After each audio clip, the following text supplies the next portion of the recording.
subhanAllah, this was subhanAllah, I find it interesting that only in Islam can you be envious of someone's death. SubhanAllah. Have you noticed this?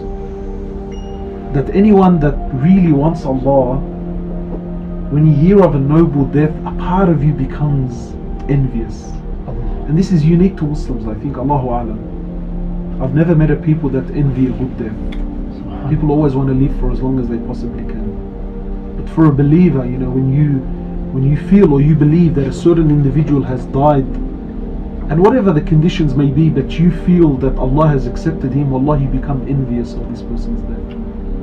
And the thing is that, as I was saying in the video, that the worst thing we can ever do is to say the brother is lucky.